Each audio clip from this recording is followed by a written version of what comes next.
Olá, profissionais de psicologia do Estado do Espírito Santo. Meu nome é Victor Hugo da Silva, eu sou psicólogo CRP 1171 no Espírito Santo. Tenho 23 anos de experiência na psicologia, graduação e mestrado em psicologia pela Universidade Federal do Espírito Santo. Sou encabeçador da chapa 11, Psicologia, Democracia e Equidades. Tenho 46 anos, sou um homem cis, branco, olhos castanhos, cabelos castanhos crespos. Estou vestido com uma camisa branca com o logotipo da chapa 11. Estou com um blazer preto e atrás de mim uma parede branca.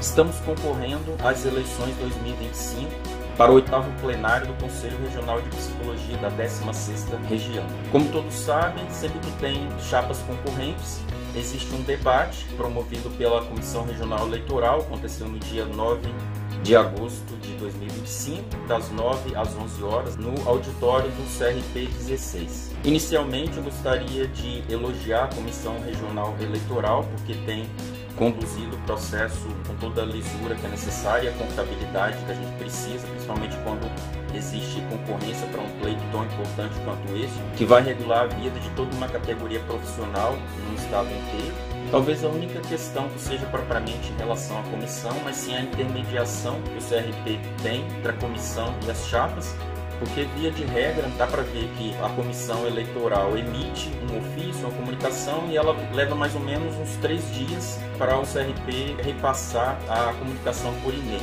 Isso tem significado alguns problemas, porque o sistema e-chapas é o sistema que gera as eleições, todo o sistema conselhos. Ele permite que a gente mande postagens para ser publicadas nas redes do Facebook, Instagram e no Twitter. Existem algumas regras que precisam ser cumpridas e, apesar da comissão eleitoral fazer as orientações dentro do prazo, os e-mails eu tenho recebido de forma muito em cima da hora, às vezes faltando poucas horas para terminar o prazo, sem condição de planejamento. Isso tem significado alguns estragos, mas são coisas também que a gente tem superado com uma certa tolerância. Mas isso já retraduz mais ou menos o problema que a categoria tem com relação ao CRP na prática da troca de e-mails. Quero elogiar também o público que compareceu presencialmente, esteve participando online. Vi que teve muita participação. De fato, assim, deu para a gente perceber que houve mais perguntas formuladas à chapa 12 presencialmente, possivelmente porque eles mandaram um quantitativo maior de pessoas no evento presencial. Inclusive, teve uma etapa do debate que o Nilson, membro da comissão eleitoral, fez umas 3 perguntas seguidas dirigidas à chapa 11, mas que eram para a chapa 12. Isso foi acertado porque o assessor jurídico ele interviu e separou as perguntas por chapa, e aí depois possibilitou o sorteio das perguntas e transcorreu de forma tranquila, uma coisa natural, faz parte da democracia.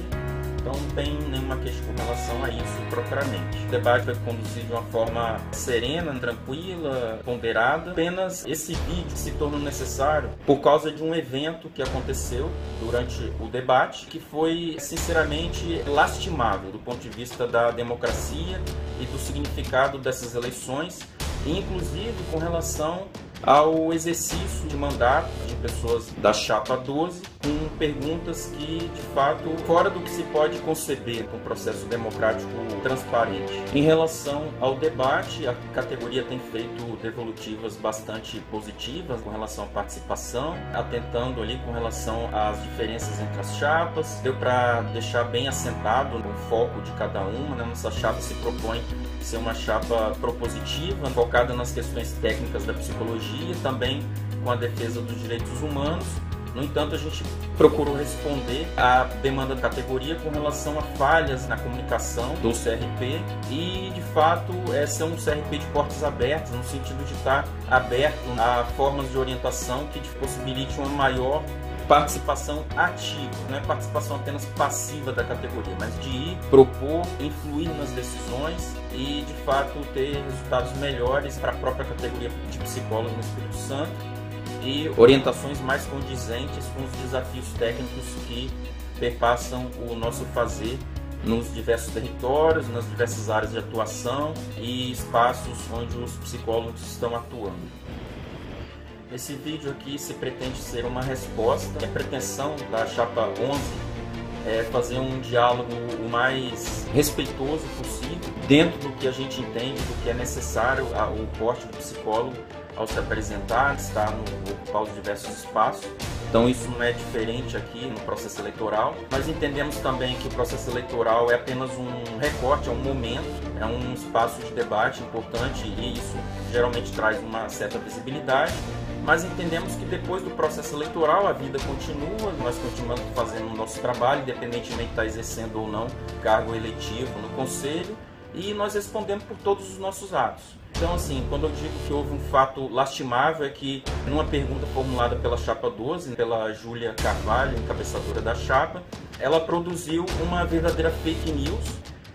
Além de nos preocuparmos com o nosso sustento, de se apresentar à categoria e as pessoas atendidas demonstrando conhecimento técnico, ético, acolhimento, nós precisamos cuidar também da nossa reputação. E é em função disso que a gente precisou fazer esse vídeo aqui. Eu, particularmente, acho que as coisas foram respondidas durante o debate, mas, no entanto, surgiram perguntas, inclusive pessoas da nossa própria chapa entenderam que é necessário ter uma resposta, porque a mentira não pode prosperar. Eu me refiro aqui a uma pergunta que aconteceu no início do bloco 4 do debate, exatamente para quem acessar o vídeo na íntegra no YouTube do CRP 16, aconteceu a partir de 57 minutos e 5 segundos, quando a Júlia Carvalho tomou a palavra para formular a pergunta. E aí, pessoal, quando eu digo que houve uma fake news, não é assim uma má interpretação, alguma coisa fora do contexto. Não, foram mentiras descaradas, em que inclusive ela mesma apontou a fonte para desmontar as mentiras, que seria no caso o portal da transparência, mas a maioria dos dados, na verdade, eu encontrei no próprio site do CRP 16. Antes disso, eu peço que você permaneça no vídeo. Eu sei que esse vídeo vai ser um pouco mais longo do que habitualmente as pessoas estão acostumadas no Instagram, mas a gente está num processo eleitoral. As nossas escolhas elas podem influir nos próximos 3 anos, como a própria pergunta mesmo que a Júlia colocou, pode ter desdobramentos por longos anos depois disso. Então é importante que você permaneça, compartilhe, salve o vídeo para assistir depois, se não puder assistir agora. Eu sei que a maioria das pessoas são muito ocupadas e 2 horas de debate é complicado de estar acompanhando, mas esse vídeo é um pouco mais curto. Eu vou, durante a exposição aqui, eu vou deixar passar primeiro a pergunta completa da integrante da Chapa 12, até porque, para não ter uma acusação depois que foi tirado do contexto, não foi isso que foi dito, então vai dar para mim reproduzir trecho do vídeo. Vocês vão ouvir a voz dela e a pergunta na íntegra. Depois eu vou voltar na pergunta e vou destrinchar cada trecho do que foi falado.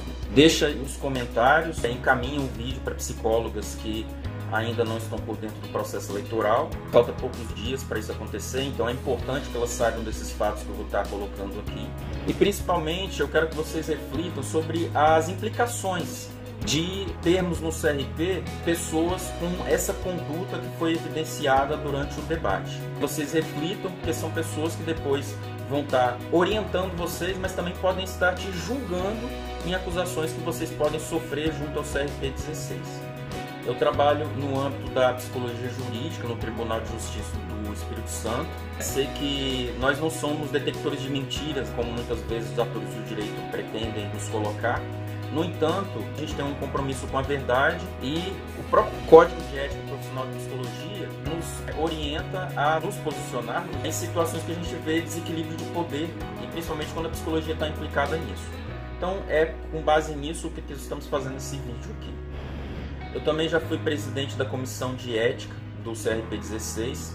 Sei que não é qualquer coisa que a gente pode ficar andando falando nas redes sociais. A gente não pode dizer que houve falha ética quando não há um processo ou não há uma questão investigativa implicada. Muitas vezes assim, as pessoas fazem denúncia no CRP, não é porque as pessoas acham que tem uma falha que necessariamente tem. Existe a comissão ali para estar avaliando, verificando as resoluções da psicologia, o código de ética, vendo se enquadra ou não. Então, para você dizer que há uma falha ética, tem que ter tido um julgamento. E mesmo assim, o CRP ele dá a conhecer a punição, mas não dá para conhecer os fatos que aconteceram, porque geralmente ocorrem em sigilo, inclusive para proteger as pessoas que foram atingidas. Então, assim, é nesse sentido que se coloca a minha preocupação em relação à pergunta que foi feita as acusações que foram formuladas e as agressões que, na verdade, né, a chapa recebeu através dos seus integrantes, né, com aquela pergunta formulada daquela forma. E eu acho que isso não pode ficar subentendido, tem que ser colocado aqui explicitamente. Eu sei que vou precisar citar o nome de algumas pessoas de plenários passados.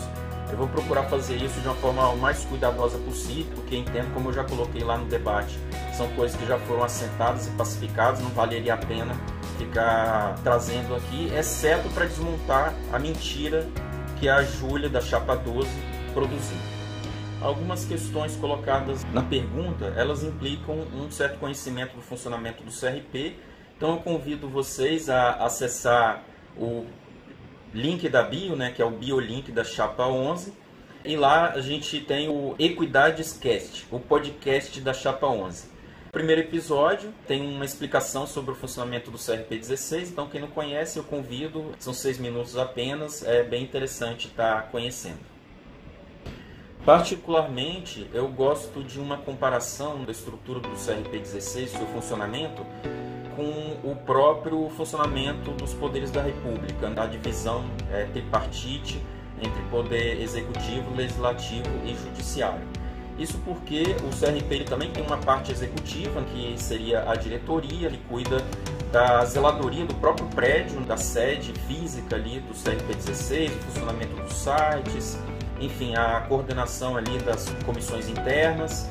Então gere a vida, né, os recursos humanos ali dentro do CRP, o trabalho das funcionárias, cuida do pagamento de salários, enfim, fazer os conselhos funcionar, os atendimentos telefônicos, fazer com que tudo isso daí funcione. Então isso é uma parte executiva, é como se fosse uma prefeitura ou um governo do estado ali dentro do CRP, tem essa atribuição executiva mesmo.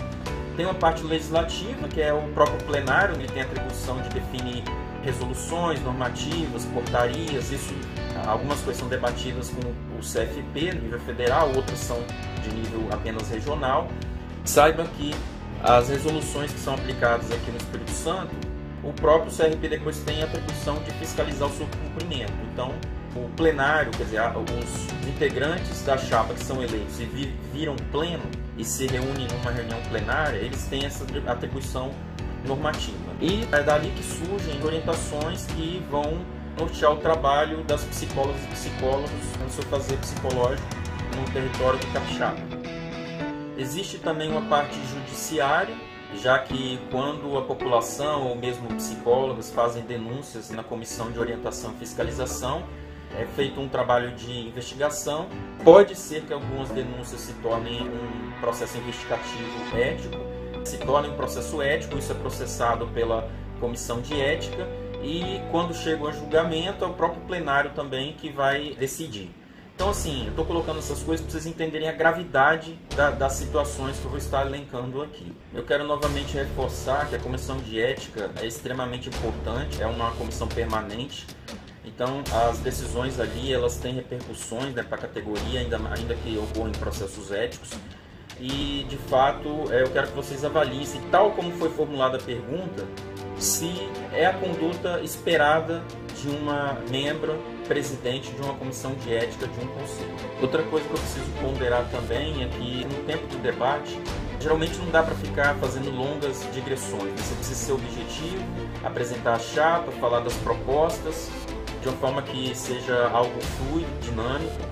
E aí, naturalmente, por esse fato, como não há espaço para grandes questões, surgem as pegadinhas, né? No caso, a Júlia, ela recorreu a um estratagema retórico. Basicamente, ela usou uma estratégia chamada da prova diabólica. Isso, assim, surpreendentemente, é algo que a extrema-direita faz muito, né, nos seus debates, ou então nos seus vídeos, nas suas mitagens nas redes sociais, que é, assim, para uma breve explicação, na lógica do direito, o acusador precisa tecer a acusação e apresentar provas de que aquilo ocorreu. E cabe à pessoa que está sendo acusada se defender, refutar as provas ou questionar alguma questão. No caso, o que a Júlia fez foi o contrário disso. Ela acusou a chapa de algo que a chapa não fez, os membros da chapa não praticaram, e aí você tem que provar que não fez alguma coisa. Só que isso geralmente requer longas explicações ou longas digressões, e é por isso que é chamada prova diabólica, porque você precisa provar que não fez algo, né? E isso, geralmente, no contexto de debate, tende a enrolar o oponente e fica parecendo, para quem está assistindo, que a pessoa que fez a pergunta tem maior credibilidade, exatamente porque deixou o outro enrolado, vamos dizer assim. Isso já foi tema de reflexão filosófica. O próprio Schopenhauer já escreveu sobre as formas de vencer um debate sem ter razão, que foi o que a Júlia fez. Para vocês terem uma ideia, a estratégia que ela usou era muito comum do Pablo Marçal usar lá na candidatura da Prefeitura de São Paulo, para vocês verem o nível a que chegamos. Então, primeiro eu vou colocar o vídeo dela falando, a pergunta completa, até para não colocar que foi tirado do contexto.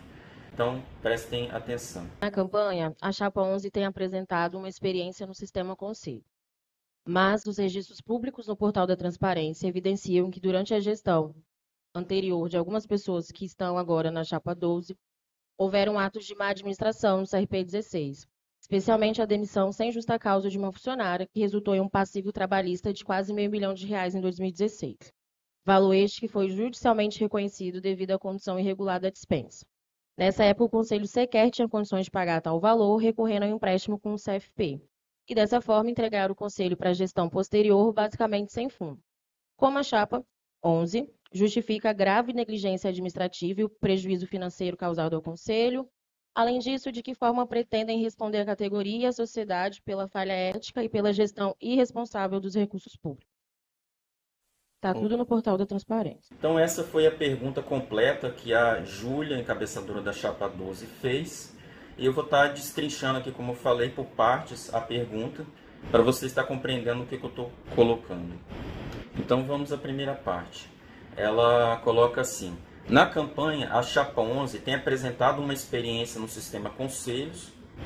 Então, de onde que ela está tirando isso? Na verdade, tem 3 componentes da Chapa 11 que já estiveram sim no Conselho. No caso, a Isabelle Santos Eleutério e a Ildiceia Afonso, que estiveram no primeiro e no segundo plenário. O primeiro plenário ocorreu de 2004 a 2007 e o segundo plenário ocorreu de 2007 a 2010. Então era uma fase em que o Conselho estava se desligando de Minas Gerais. Ele precisava avaliar se tinha uma base de psicólogos suficiente aqui para se manter sustentável financeiramente. Eu, na época, como eu coloquei no debate, eu participei disso, né? Fui estagiário no CRP, fazendo entrevistas a psicólogos, num censo que se chamou Quem Somos, Onde Estamos, O Que Fazemos. Quem tem o caderninho antigo, né, vê que eu estou lá na composição da equipe que fez essas entrevistas. Então, é disso que ela está falando nesse primeiro momento da pergunta.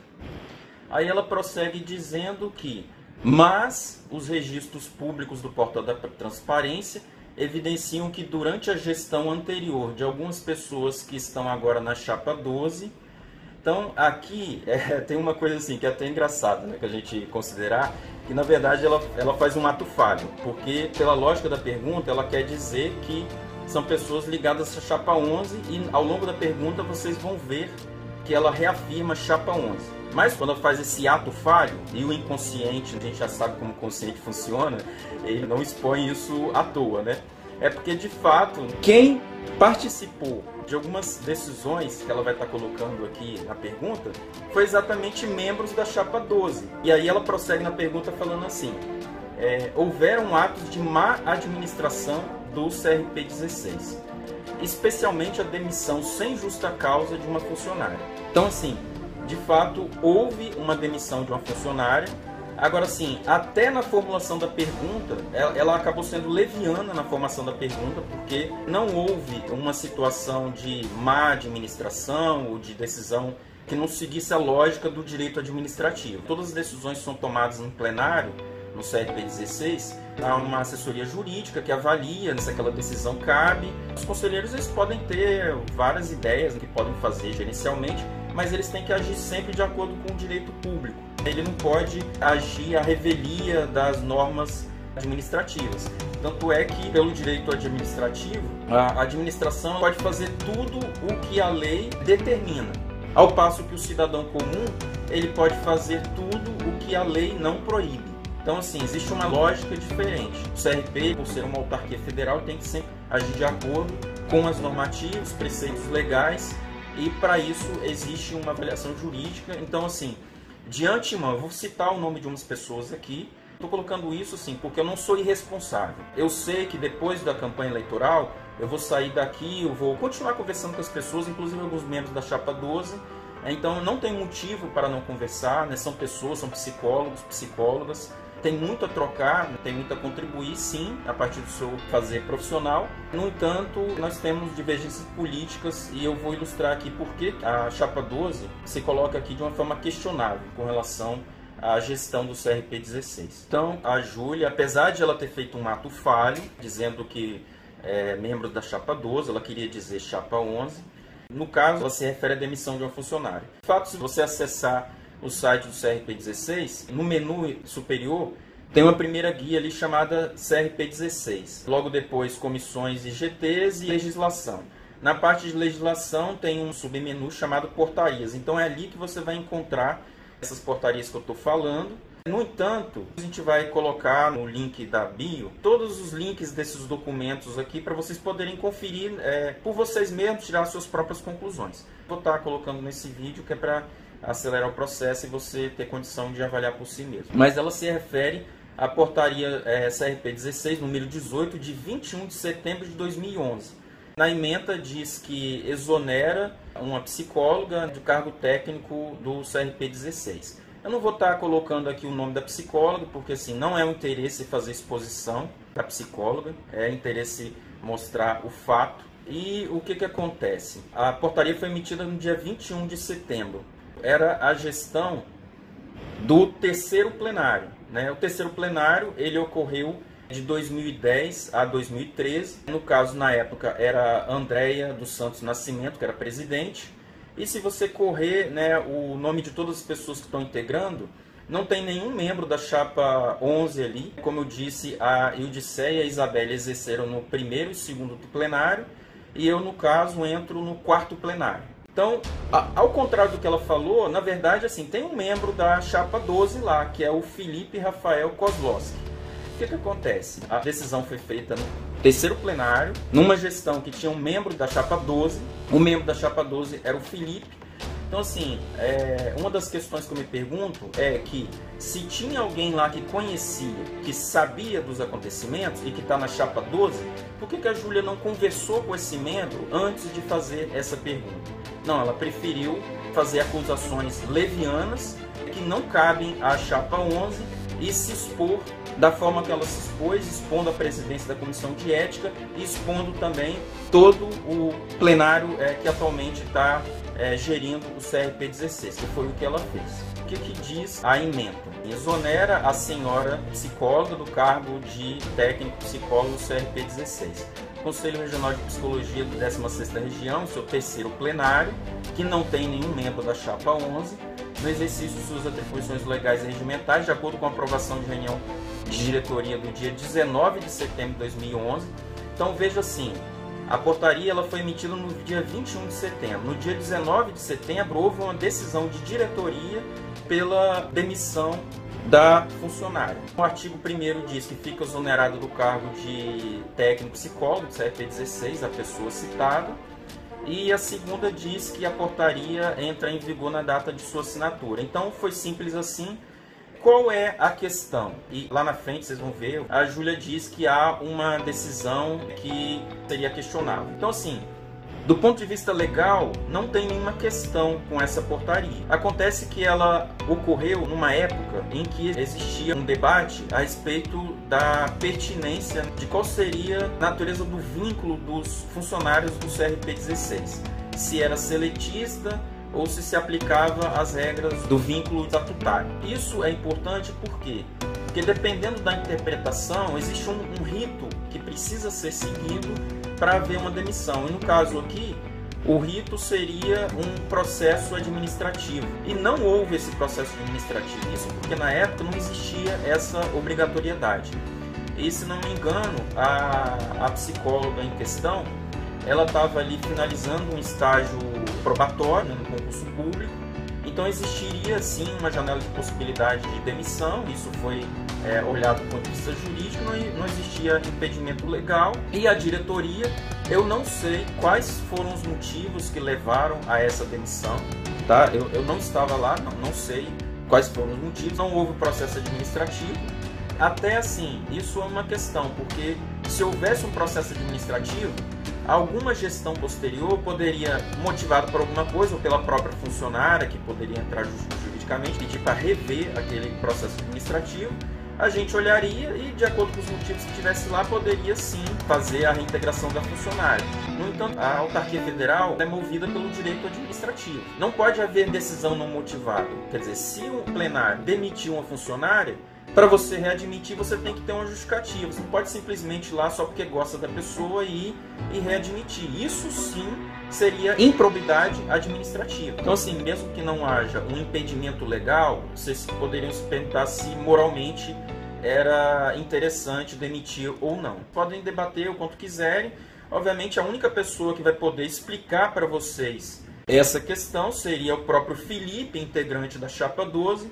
No entanto, assim, eu sinceramente acho que ele não vai fazer essa explicação, até porque para fazer isso ele entraria em questões ali que diz respeito a relacionamentos ou a forma como as coisas aconteceram na época, e eu tenho certeza que ele não vai fazer isso publicamente, até porque expõe uma pessoa, expõe uma funcionária e inclusive abriria espaço para mais questionamentos, talvez até pedido de danos, uma série de questões assim. Então tenho certeza que ele não vai fazer isso, até porque não tem motivo para fazer isso. Então o único motivo pelo qual estou colocando essas coisas aqui foi a provocação feita pela cabeça de chapa, da Chapa 12, a Júlia Carvalho. Então, prosseguindo, depois dessa demissão ocorrida no terceiro plenário, novas eleições, entrou o quarto plenário. O que aconteceu? A Andréia Nascimento, que era presidente do terceiro plenário, ela participou da chapa. Eu fui chamado pela Ildiceia, que também compôs esse quarto plenário. Na época também, o que acontece? Mobilizar psicólogos para gerir um CRP não é uma coisa muito simples. São 18 pessoas que você precisa juntar. Não é fácil. Eu até coloquei no debate que eu fiz conversa com mais de 30 psicólogos no Espírito Santo inteiro. As pessoas muito sobrecarregadas. Claro que na época talvez o contexto não fosse o mesmo, mas também não tinha disputa eleitoral, então era uma coisa relativamente pacífica. Você chamava as pessoas que você notava que tinham algum destaque ou que levantava algum tipo de bandeira, né, em favor da categoria, ou que tivesse de fato alguma habilidade que fosse interessante do ponto de vista gerencial ali para o CRP 16. Veja que não tem uma inimizade ali, uma dificuldade, não, tem a necessidade de fazer o conselho funcionar. Então, a Andréia, que tinha sido presidente, também compôs esse plenário. O Felipe Kozlowski, que é da Chapa 12, também estava nesse plenário. Estava a Ildiceia e foi a minha primeira participação no CRP 16 como conselheiro suplente na época. Eu estava recém entrando no Tribunal de Justiça do Espírito Santo. Eu morava em Colatina, então a minha mudança para Guarapari, onde eu trabalho ainda hoje, foi o que permitiu estar mais próximo do conselho. Na época tinha sim essa dificuldade com a interiorização, porque colocar conselheiros do interior implicava ajuda de custos, né, uma série de gastos que o CRP não tinha envergadura para ter naquele momento. Então, de fato, por conta disso é que a maior parte dos conselheiros acabavam sendo da capital, até porque tinha um maior índice populacional também. Então, quando eu mudo de Colatina para Guarapari, abriu essa possibilidade de eu estar mais próximo. Eu já fazia participações nos eventos do CRP, praticamente todos eu ia. Fiz participações também nos congressos de psicologia, ajudei a organizar o pré-corep em Colatina, né, o primeiro pré-corep que aconteceu. Foi por conta disso que eu fui chamado para o CRP 16. Então, assim, ali a gente tinha já esse passivo aí referente à demissão da funcionária. Naturalmente, ela entrou com a representação trabalhista contra o CRP, e o CRP cabia fazer o quê? Se defender, manter o seu posicionamento, até porque é interesse da categoria. Então, assim, o quarto plenário, independentemente das pessoas que estavam no terceiro plenário,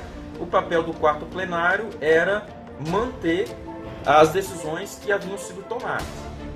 Então, no âmbito do jurídico, o CRP ele venceu na primeira instância, na segunda instância, e no nível Supremo Tribunal do Trabalho ele também alcançou vitória, mantendo a decisão da demissão da funcionária. Então, como eu falei, o quarto plenário, o papel que ele teve foi simplesmente manter as decisões que tinham acontecido no terceiro plenário, até porque não poderia fazer diferente. Só para vocês terem de referência, o quarto plenário ele ocorreu de 2013 a 2016. Eu já falei quais são os integrantes, que ali tem membros da chapa 12 e membros da chapa 11.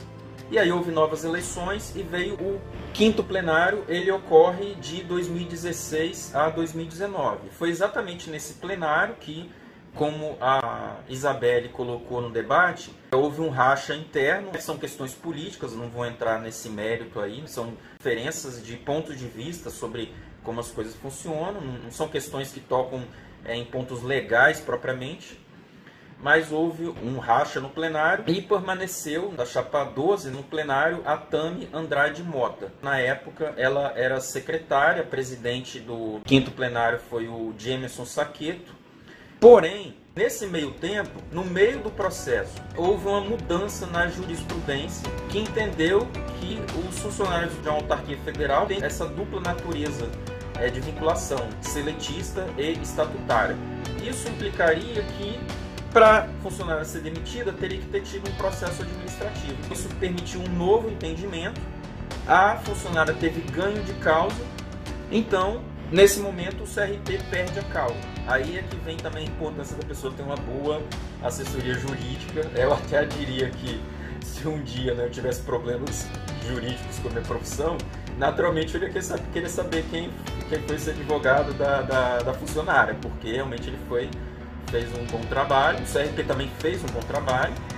Então, foi nesse quinto plenário que houve a decisão da instância máxima do Superior Tribunal do Trabalho pela reintegração da funcionária. Então, assim, não existia o que fazer e também não existe uma ilegalidade aí, existe, pelo contrário, o cumprimento da lei que uma autarquia deve fazer. Então, houve a portaria CRP 16, número 10 de 2017, onde a ementa diz assim: reintegra a psicóloga no cargo técnico de orientação, fiscalização e ética do CRP 16. O presidente, no exercício de suas funções legais e regimentais, considerando a decisão judicial nos autos de reclamação trabalhista número RR 113.500, dígito 68, 2011, .5.17.0006, foi uma decisão dentro de um processo judicial.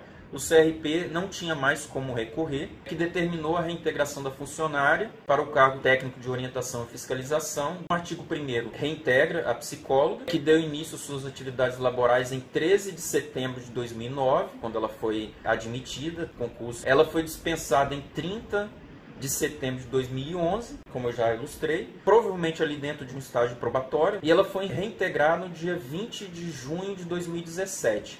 Então, assim, nem a demissão e nem a reintegração ocorreu uma gestão que tivesse membros da chapa 11. Aí tem um artigo 2º que fala sobre os vencimentos da funcionária e o artigo 3º dizendo que a portaria entra em vigor na data de sua assinatura.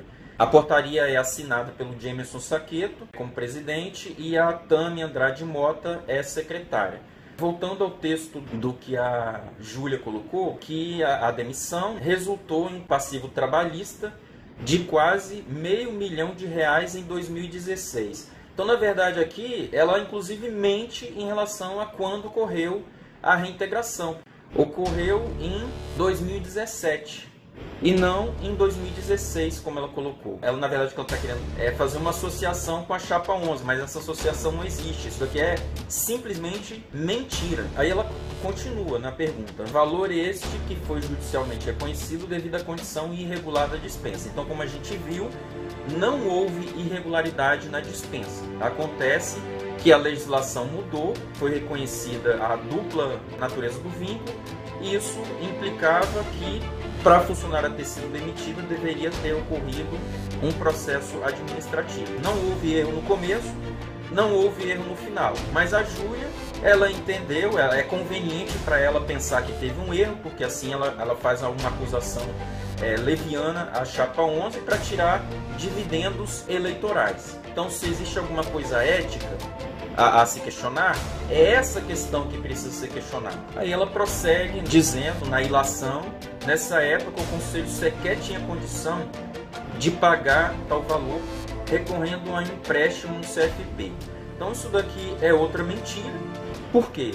Não é que o Conselho não tivesse condição. E eu estou falando assim, não estou falando nem pela Chapa 11, eu estou falando pela gestão do 5º plenário, onde tinha um membro da Chapa 12, que é a Tânia. E eu estou colocando essas coisas aqui porque, como eu já falei, eu não posso ser leviano. Eu já estive em plenário com o Felipe, já estive com a Tânia, acho que cumpriram o papel deles como conselheiros, prestando seu serviço voluntário ali para o CRP 16, não existe questão com relação a isso. Se estamos agora em momentos diferentes, em chapas diferentes, são apenas por questões políticas, é natural, isso faz parte da democracia. Não tenho questionamento com relação a questões legais de decisões que foram tomadas, mas eu preciso fazer essa informação para desmentir o que a Júlia colocou. Ela diz que o CRP não tinha condição de pagar. Não é que não tivesse condição de pagar, é que de fato, se você abrisse mão daquele valor naquela época, que foi realmente quase R$500 mil, você desfalcava o CRP por um tempo, você reduzia ele ao mínimo de atividade. Não é interesse que o CRP fosse reduzido ao mínimo de atividade. Então, naturalmente, pelo que eu lembro da época, foi adquirido esse empréstimo, até porque o empréstimo você paga suaves prestações em um longo prazo, sem onerar suas contas, e você está pegando empréstimo dentro do próprio sistema conselho, com juros bem baixos, então dava para parcelar sem que isso implicasse um prejuízo ao funcionamento da autarquia. Ela continua aqui a exposição dela. Dessa forma, entregaram o CRP para a gestão posterior basicamente sem fundos. O que é, como eu falei, mentira, né? Já que quem pegou depois o CRP foi o 6º plenário. Eu estive no 4º plenário, que não teve nenhuma participação nessas decisões, a não ser sustentar uma decisão que já tinha sido tomada antes, no nível trabalhista, e o CRP vinha ganhando essas ações, porque a legislação na época dava ganho de causa para o CRP. Então, no 6º plenário, que foi de 2019 a 2022, neste plenário eu compus ali junto com a Tânia, que está na Chapa 12. Então, assim, desfalque, não houve um desfalque, né? O que houve foi sim uma redução da capacidade de planejamento, mas no entanto, mesmo assim, o CRP fez o planejamento da sede atual. Essa reforma está sendo feita fruto de planejamento do 6º plenário, 2019-2022, lembrando que esse plenário foi o que ocorreu a pandemia, e teve uma série de consequências para o nosso fazer, nossas atividades, que até hoje a gente sofre um pouco as consequências. Um grupo de psicólogos que entrou e que praticamente, como a Isabelle pontuou, não teve oportunidade de ter um estágio um pouco mais qualificado. Isso se reverbera depois na necessidade de maiores orientações no CRP 16 a partir disso. Então, só para deixar estabelecido, o 4º plenário e o 6º plenário, eles apenas recebem consequências de decisões anteriores que tinham sido tomadas. Esses plenários onde eu estive não participam diretamente nessas decisões a respeito da demissão e da readmissão da funcionária, e apenas sofrem as consequências dessas decisões que foram tomadas. Decisões que, na verdade, como eu mostrei, foram decisões legais no começo e no fim, né? Não houve falha do ponto de vista do direito em relação a essas questões. Aí a Júlia prossegue no final da pergunta dela com o seguinte questionamento: como a Chapa 11 justifica grave negligência administrativa e prejuízo financeiro causado ao Conselho? Então, assim, como vocês viram, quem vai poder justificar isso, já que tiveram participação nas decisões, seria o Felipe Kozlowski, com respeito à demissão, e depois a Tami, com relação à admissão. Duas pessoas que estão na Chapa 12. Isso traduz para a gente uma questão muito grave, que não é só a informação falsa que é grave, é que isso demonstra que a Júlia não conversa com os integrantes da chapa que ela montou. Está lá o Felipe e está lá a Tami, pessoas que estão plenamente habilitadas para dar todas as explicações com relação a essas decisões que foram tomadas, e a Júlia não estaria passando a vergonha que está passando agora diante da comunidade de psicólogos capixabas. E aí, para finalizar, para coroar o que ela coloca no debate, ela fecha assim a pergunta: além disso, de que forma pretendem responder à categoria e à sociedade pela falha ética pela gestão irresponsável dos recursos públicos. Como eu demonstrei, não houve irresponsabilidade. Tanto a demissão da funcionária como a readmissão foi dentro de todos os preceitos legais. Não houve ilegalidade. Não houve falta ética, como a Júlia está colocando. Houve uma faculdade da administração, do terceiro plenário, em manter ou não manter uma funcionária que estava em estágio probatório. Eu não sei os motivos pelos quais foi demitida. A Chapa 11 não poderia de forma nenhuma saber o que de fato aconteceu ali, já que não houve processo administrativo para contar a história. Só quem vai saber explicar seriam os integrantes daquela gestão. Coisa que já não é pertinente, inclusive a funcionária ser readmitida, naturalmente foi exercer o papel dela como funcionária. Eu, no tempo que eu tive lá em gestão, nunca tive reclamações assim diretas com relação ao fazer. Claro que nós somos seres humanos, cada um tem particularidades, no entanto, nunca ouvi nenhuma reclamação. Já tive a oportunidade de participar de eventos em que aquela funcionária estava dirigindo, né, tecendo exposições, orientações. O trabalho das técnicas é muito bem qualificado. As pessoas que têm a oportunidade sim de ter a conversa a partir do telefone, que é muito difícil, a gente sabe que é muito difícil, mas as pessoas que têm a oportunidade de ser atendidas costumam sair inclusive elogiando pelas orientações que são feitas. Pelo que eu conheço hoje da funcionária, pelo trabalho desenvolvido e até pelo fato dela se manter lá, a Chapa 12 disse que houve avaliação de desempenho, então se ela está até hoje no CRP é porque ela tem um desempenho satisfatório, né? Isso é natural, né, de se pensar. E obviamente a gente está falando de um trabalhador, pessoal. A Chapa 12 ela se gaba aí de vamos fazer uma avaliação de desempenho, manter um diálogo permanente com os funcionários, de proporcionar melhores condições de trabalho. Na verdade, isso daí, inclusive, ela coloca como se fosse projeto da Chapa 12, mas esses projetos são antigos no CRP. Mais uma vez, isso que a Júlia colocou aqui através de uma pergunta, isso nada mais é do que mentira, é fake news. Isso é uma vergonha que o CRP 16 tem na presidência da Comissão de Ética, uma pessoa que faz uma pergunta dessa natureza para induzir a classe de psicólogo ao erro, visando benefícios eleitorais, uma coisa que é passageira.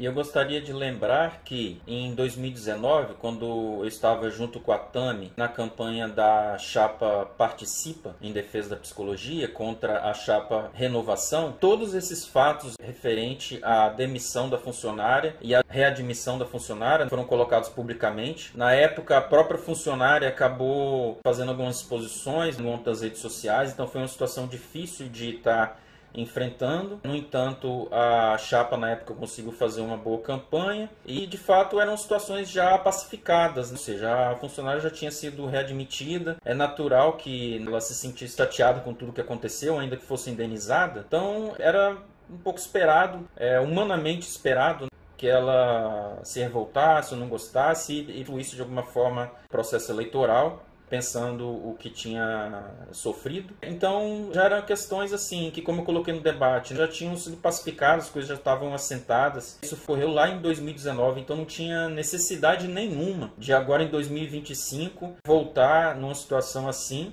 que claro, precisa sempre pensar nas implicações dela para o futuro, mas não da forma como você coloca, né? Não através de mentira, não através de ilação, não através de agressão e calúnia e difamação. Não é assim que se promove o debate, não é assim que a psicologia capixaba vai crescer. Afinal de contas, de acordo com o que eu coloquei aqui, tudo que você colocou não passa de mentira. É só isso que é, mentira e ilação.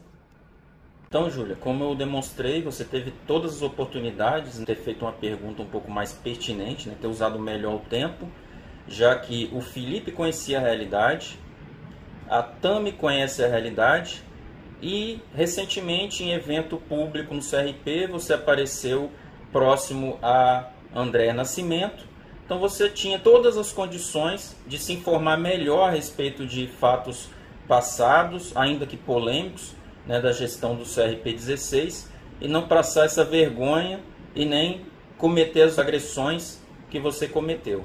Você tinha plenas condições de não precisar estar passando por isso, mas você escolheu passar por isso. Não havia necessidade nenhuma de recozinhar essa situação publicamente, não porque não se pudesse pensar sobre ela, mas da forma como você colocou, fazendo acusações sobre fatos que não aconteceram, ou então avaliando como ilegais atos que não foram ilegais, e ainda mais fazendo julgamento prévio, dizendo que uma coisa é falha ética, quando sequer o exercício profissional de psicólogos estava em questão. O que estava em questão ali eram decisões gerenciais e plenamente explicáveis do ponto de vista do direito.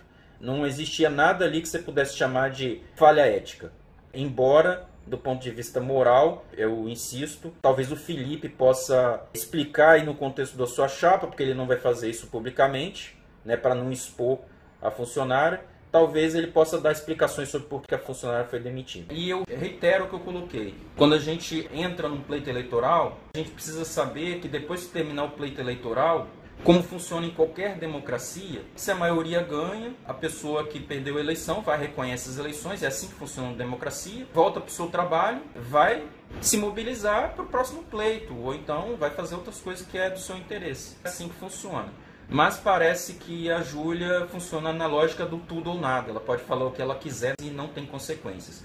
Eu, particularmente, como já estive na presidência da Comissão de Ética, eu digo que tem consequências sim, tá, Júlia? Quando você se porta dessa forma, e falando inclusive para psicólogos, isso lança dúvida sobre as coisas que você assina na Comissão de Ética. Quer dizer, se eu fosse um psicólogo hoje questionado pela Comissão de Ética, eu iria questionar o nível de interpretação que você tem com relação à realidade. Porque, como foi demonstrado aqui, as provas mostram que a Chapa 11 não esteve implicada nas decisões que geraram a demissão e a admissão da funcionária. No entanto, você torceu a pergunta de acordo com a sua própria lógica, porque se você tivesse conversado com as pessoas da sua chapa, você não precisaria estar passando por isso. E aí eu me pergunto, Tami e Felipe, né, eu sei que a gente tem divergências políticas, eu não tenho questionamento com relação à conduta ética de vocês. Inclusive, a chapa ganhando o pleito, pela expertise que vocês têm no trabalho, nos espaços que vocês atuam. Como qualquer psicólogo no território do Espírito Santo que queira colaborar para o CRP, o espaço está aberto. E é assim que a gente funciona. E foi isso que a Isabelle colocou no final do debate. No final das contas, somos todos psicólogos e psicólogos. Então, Júlia, o que você fez publicamente foi nada mais do que tecer uma calúnia, acusar a Chapa 11 de coisas que nós não praticamos, e difamação porque, se eu não me engano, a visitação do debate ocorrido no CRP já deve estar passando das 500 visualizações. Para um CRP que tem aí aproximadamente 10 mil pessoas inscritas efetivamente, e o número nominal ali na carteira profissional das psicólogas já está beirando os 13 mil, 500 pessoas são muitas pessoas. Então isso faz um estrago na reputação profissional das pessoas que foram acusadas. A gente vai entrar com um recurso na Comissão Regional Eleitoral com relação a isso.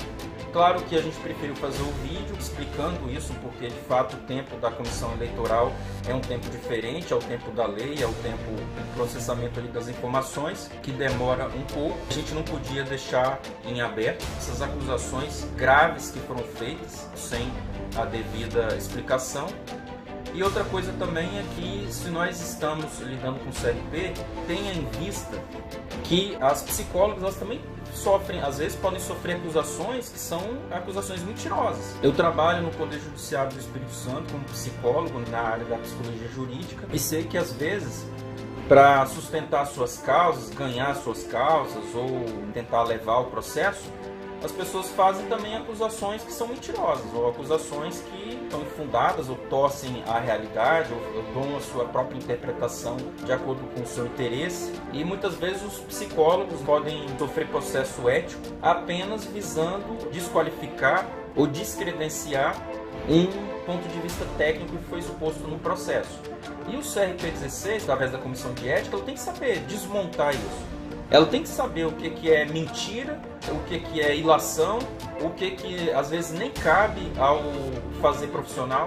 Às vezes o psicólogo pode ter praticado alguma coisa que pode não ter sido legal, pode não ter sido moral, mas pode ter praticado atos que não tinham relação com o exercício profissional, ou seja, e não caber processo ético. Então, para você dizer assim que houve uma falha ética, isso pressupõe que você apresentou fatos, apresentou provas, crivou isso com o código de ética, com as normativas da psicologia, passou por um julgamento, aí sim o julgamento foi para a segunda instância, no CFP, e depois trânsito em julgado. Aí depois do trânsito em julgado você pode dizer que houve uma falha ética. Mas o que você fez, o que você falou, foi simplesmente uma irresponsabilidade. É isso que você praticou, e os psicólogos no Espírito Santo eles precisam avaliar muito bem se é esse tipo de conduta que ele espera de conselheiros que vão gerir uma autarquia federal e que vão influir diretamente sobre o seu fazer profissional, na qualidade de vida das pessoas, na saúde mental das pessoas no território capixaba. Então, Júlia, o recado que fica para você é esse. As eleições vão passar, nós vamos continuar exercendo os nossos trabalhos, nós somos atores e atoras políticas, vamos continuar no processo. No entanto, a gente não precisa abrir mão da nossa reputação. Você tem uma reputação, cada um membro da nossa chapa tem uma reputação, as pessoas da sua chapa também têm uma reputação a zelar.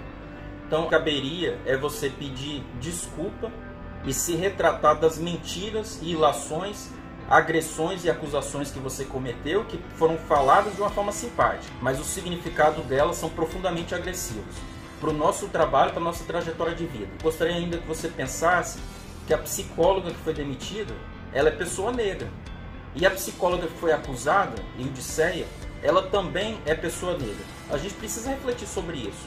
Por que que a reintegração da psicóloga foi considerada uma falha ética? Então é uma pergunta que fica em aberto. Você reflita a respeito dessas implicações um pouco mais amplas junto à comunidade que você participa. Acho que se a gente está aqui para defender direitos humanos, isso precisa ser levado à sua radicalidade em todos os nossos atos. Espero que haja a retratação, o pedido público de desculpas em relação à Chapa 11, que é o que precisa ser feito nesse momento para reparar as relações, fazer com que se restabeleça a harmonia, pelo menos do ponto de vista do diálogo democrático, sensato, no processo eleitoral e depois para a vida que a gente vai levar daqui para frente. Pensando que você esteve no exercício da presidência da Comissão de Ética, ainda há tempo para você se retratar do que foi feito, até para você salvar a sua reputação, porque da forma como está agora não dá para permanecer. É isso aí o recado que eu tinha para falar. Entre os dias 23 a 27 de agosto, por um CRP de portas abertas, vote Chapa 11.